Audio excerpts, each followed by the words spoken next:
গাজল গ্রামীণ হাসপাতালকে উন্নীত করা হয়েছে স্টেট জেনারেল হাসপাতালে। স্বাভাবিকভাবেই বহু বিশেষজ্ঞ চিকিৎসক এখানে যোগ দিয়েছেন। তাই শুধু গাজল ব্লক নয়, গাজল স্টেট জেনারেল হাসপাতালে চিকিৎসা পরিষেবা নেওয়ার জন্য ছুটে আসেন উত্তর এবং দক্ষিণ দিনাজপুর জেলার বহু মানুষ। কিন্তু বিশেষজ্ঞ চিকিৎসক থাকলেও বহু বিভাগে এখনও পরিকাঠামোর অভাবের জন্য উপযুক্ত চিকিৎসা পরিষেবা মিলছে না। হাসপাতালে প্রচুর জায়গা রয়েছে। আমজনতা চাইছেন হাসপাতাল পরিসরে নতুন করে গড়ে তোলা হোক মাতৃমা বিভাগ। এছাড়াও ট্রমা কেয়ার সেন্টার এবং বন্ধ হয়ে থাকা ব্লাড স্টোরেজ ইউনিটটি দ্রুত চালু করার দাবি জানিয়েছেন তারা। এক রোগীর আত্মীয়রা জানান, এখন হাসপাতালে অনেক বড় হয়েছে, প্রচুর ডাক্তারবাবু এসেছেন, প্রসূতি রোগ বিশেষজ্ঞ ডাক্তারবাবুও রয়েছেন, কিন্তু দুঃখের কথা এখানে সিজার হয় না, নর্মাল ডেলিভারি করতে হয়। সিজার করতে গেলে মালদা মেডিকেল কলেজ হাসপাতালে পাঠিয়ে দিচ্ছে ডাক্তারবাবুরা। গাজল থেকে মালদা দূরত্ব প্রায় 30 কিলোমিটার, সময় লাগেও 40 থেকে 1 ঘন্টার কাছাকাছি। এখানে মাতৃমা বিভাগ চালু হয়ে তাহলে আমাদের এলাকা এবং উত্তর দক্ষিণ দিনাজপুর লাগোয়া এলাকার বহু মানুষ উপকৃত হবেন। রোগীর আত্মীয়দের অভিযোগ, গর্ভবতী সিজার করতে গেলে মালদা মেডিকেল কলেজে যেতে হয়। অ্যাম্বুলেন্সে যাওয়ার সময় অনেক ক্ষেত্রে গর্ভবতী মহিলাদের যন্ত্রণায় অ্যাম্বুলেন্সের মধ্যেই প্রসব হয়ে যায়। একই সঙ্গে দীর্ঘদিন ধরে বন্ধ পড়ে থাকা ব্লাড স্টোরেজ ইউনিটটি বন্ধ হয়ে রয়েছে, ফলে রোগীদের রক্ত পেতেও সমস্যার মধ্যে পড়তে হচ্ছে, যা চকচকে নীল সাদা গাজল স্টেট জেনারেল হাসপাতাল নামেই মাত্র। বর্তমানে হাসপাতালে শল্য চিকিৎসক, স্ত্রীরোগ বিশেষজ্ঞ, অস্থিরোগ বিশেষজ্ঞ, অ্যানাস্থেটিস্ট সহ বিভিন্ন বিভাগে ডাক্তারবাবুরা রয়েছেন, কিন্তু পরিকাঠামোর অভাবে থাকার জন্য এখানে সিজার বা অপারেশন কিছুই হচ্ছে না। এই বিষয়ে গাজল বিধানসভা কেন্দ্রের বিজেপি বিধায়ক চিন্ময় বর্মন জানান, গাজল স্টেট জেনারেল হাসপাতাল কেন্দ্রীয় সরকারের বরাদ্দের টাকায় তৈরি, যেটি 100 ফিটের কোভিড হসপিটাল। বর্তমানে রাজ্য সরকার কেন্দ্রীয় সরকারের কোনো কাজকে সামনে আনতে চান না। তাই মাননীয় মুখ্যমন্ত্রী মমতা বন্দ্যোপাধ্যায় গাজল শাহপুরে এসে হসপিটালটি বিল্ডিং তৈরি হওয়ার পর সেটা গাজল স্টেট জেনারেল হাসপাতাল বলে ঘোষণা করলেন, কিন্তু পরবর্তীতে দেখা গেল এখানে চিকিৎসা পরিষেবা দেওয়া হচ্ছে না, ন্যূনতম চিকিৎসা দিতে পারছে না, সিজার হচ্ছে না, ব্লাড ব্যাংকের অবস্থা নেই বললেই চলে। তৃণমূলের সরকার ও তাদের নেতারা প্রচারের আলোয় সবকিছু করতে চায়, আসলে পরিষেবা দিতে তারা ব্যর্থ। গাজল পঞ্চায়েত সমিতির সভাপতি মোজাম্মেল হোসেন বিরোধীদের অভিযোগটি সম্পূর্ণ মিথ্যা এবং বলেছেন, এবং আরও জানিয়েছেন, আমাদের সরকার রাস্তা থেকে পানীয় জল থেকে শুরু করে শিক্ষা এমনকি স্বাস্থ্য ব্যবস্থাকে ঢেলে সাজিয়েছে। যেটা গাজল স্টেট জেনারেল হাসপাতাল ছিল, যে সমস্যা রয়েছে এই হাসপাতালের, সেই বিষয়ে আমরা ইতিমধ্যেই সিএমওএইচ এবং ডিএম সাহেবকে জানাবো। আজকের বিরোধীরা আমাদের সরকারের সুযোগ সুবিধা নিচ্ছে এবং ব্যবহারও করছেন, তাদের মুখে এই সমস্ত কথা মানায় না।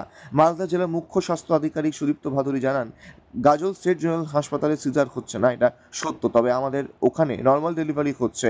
আমাদের হাসপাতালে 4 জন স্ত্রীরোগ বিশেষজ্ঞ চিকিৎসক রয়েছে।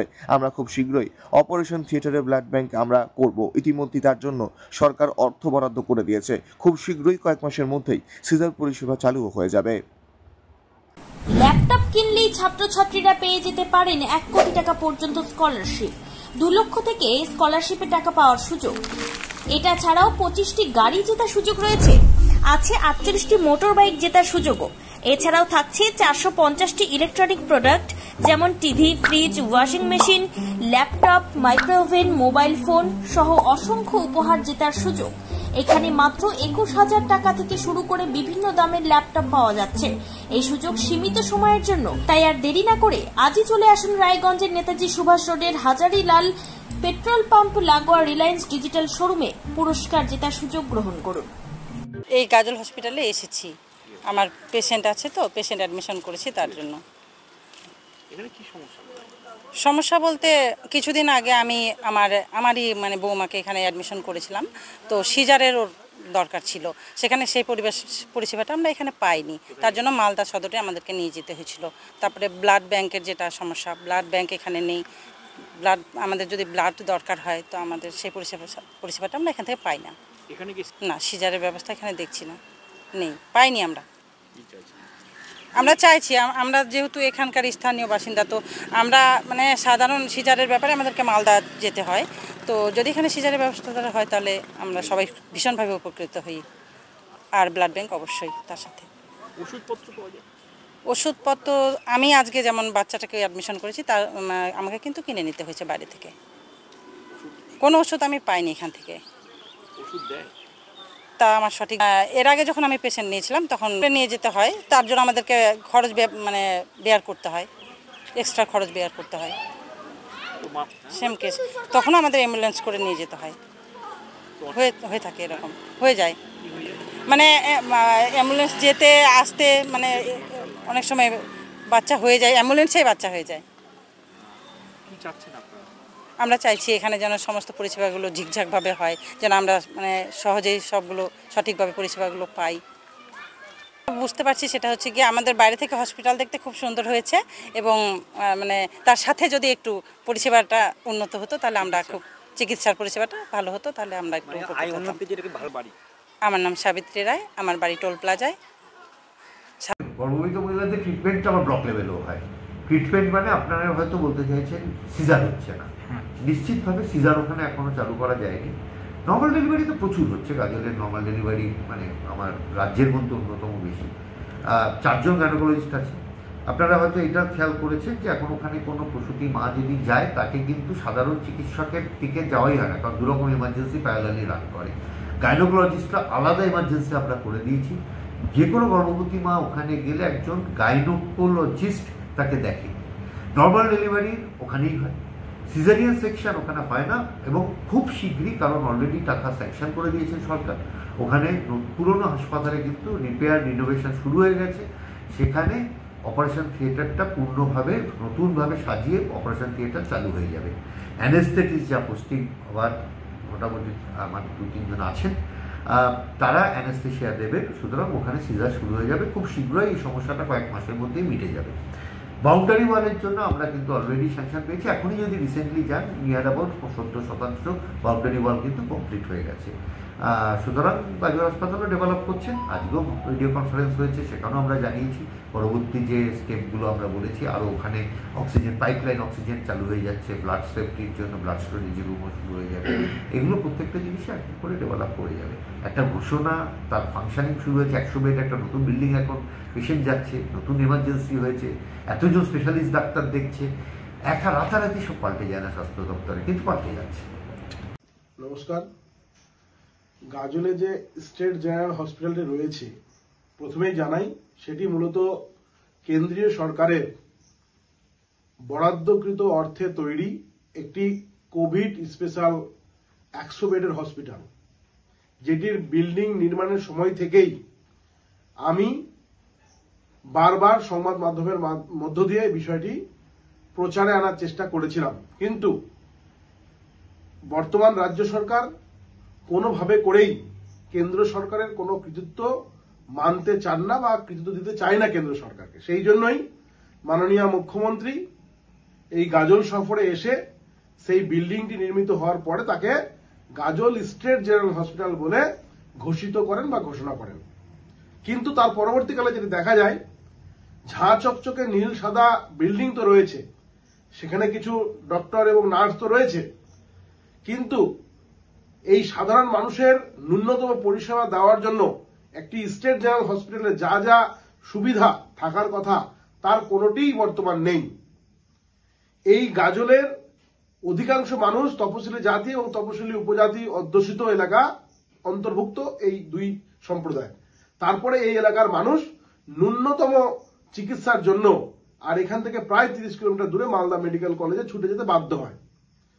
শুধুমাত্র জ্বর, সর্দি, কাশি, বমি এবং লুজ মোশনের মতো এই নর্মাল জিনিসগুলোর চিকিৎসা এখানে হয়। সার্জারি বলে কোনো বিষয় এখানে নেই। একটি স্টেট জেনারেল হসপিটাল, সেখানে সার্জারির কোনো বিষয় নেই। প্রসূতি মায়েদের প্রসব যন্ত্রণা নিয়ে এই 30 কিলোমিটার দূরে গিয়ে মালদা মেডিকেল কলেজে তাদের আর সার্জারি করতে হয় বা তাদের প্রসব হয়।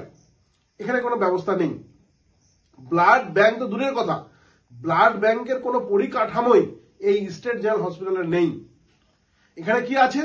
এখানে আছে শুধুমাত্র শাসক দল তৃণমূলের কিছু নেতার মাঝে মধ্যে আনাগোনা এবং তাদের রাজনৈতিক স্বার্থ চরিতার্থ করার জন্য, আর এটাকে প্রচারের আনা। মানুষের জনগণের পরিষেবার কোনো ব্যবস্থা বা পরিষেবার দিকে তাদের কোনো রকম কোনো নজর নেই।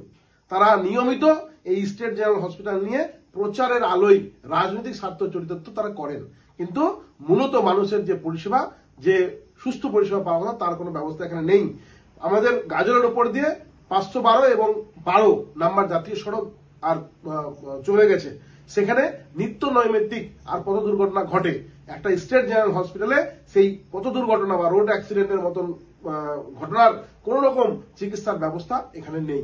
সেই জন্য আমরা গাজলবাসী অত্যন্ত বিড়ম্বনায় পড়েছি যে এটাকে আমরা আদৌ স্টেট জেনারেল হসপিটালে মেনে নিব কিনা না এই মাননীয় মুখ্যমন্ত্রীর দেওয়া সেই নামটাকে আর জোরপূর্বক এখানে প্রেসক্রাইব করা হয়, এখানে বড় বড় করে লেখা হয়, কিন্তু মানুষের যে পরিষেবা সেই পরিষেবা এখানে কোনো ব্যবস্থাই নেই। নমস্কার। আমি প্রথমে সংবাদ মাধ্যমের বন্ধু ধন্যবাদ জানাবো গাজল স্টেট জেনারেল হসপিটালের সঙ্গে বলার জন্য। তো বিরোধীদের যেটা কথা বলছে সে সর্বৈব মিথ্যা। এই জন্যই বলবো, বর্তমান আমাদের যে পশ্চিমবঙ্গের মুখ্যমন্ত্রী মাননীয় মমতা ব্যানার্জি মহাশয়া যেভাবে রাস্তাঘাট থেকে শুরু করে পানীয় জল থেকে শুরু করে এবং শিক্ষা খাতে, তারপরে পরেই স্বাস্থ্য ব্যবস্থাতে যেভাবে ঢেলে সাজাতে শুরু করেছেন, বেলা ঢেলে সাজিয়েছেন, অভূতপূর্ব একটা উন্নতি হচ্ছে, প্রগতির দিকে পশ্চিমবাংলা এগিয়ে চলেছে, এই বিষয়ে কোনো সন্দেহ নেই। তবুও যেহেতু আমরা জানতে পারছি সংবাদ মাধ্যমে বন্ধুদের কাছ থেকে যে ব্লাড ব্যাংকের বিষয়টা যেটা আছে, সিজারের বিষয়টা যেটা আছে, এটা আমরা পঞ্চায়েত সমিতিগতভাবে এবং ব্লক প্রশাসনের পক্ষ থেকে আমরা নিশ্চয়ই এটাকে জানাবো, এবং এটা উদ্বোধন কর্তৃপক্ষ আমাদের যিনি আছেন সিএমও সাহেব থেকে শুরু করে ডিএম সাহেব, ওনাকে আমাদের জানানো হবে। অত্যন্ত তৎপরতার সঙ্গে আমরা এটা বিষয়টা দেখব। আমি চেষ্টা করছি আগামীতে যাতে এই সমস্যাগুলো না হয়। আমার যতদূর জানা আছে তাতে খুব শীঘ্রই এটা সমস্যার সমাধান হবে। বিরোধীদের তো বলার এখানে কোনো জায়গা নেই, যেনারা বলছেন ওনাদেরকেই আমি প্রশ্ন করবো, এটুকু প্রশ্ন করবো যে আমাদের দিদির দেওয়া যে সমস্ত সুযোগ সুবিধা ওনারাই তো ভোগ করছেন, তাহলে এই সমস্ত বিষয় বলে লাভ নাই। ওনারা আমাদের উন্নয়নের সাথ দিক আগামী দিনে এগিয়ে চলার জন্য। মালদা থেকে পরিত সরকারের রিপোর্ট, কুলিক নিউজ।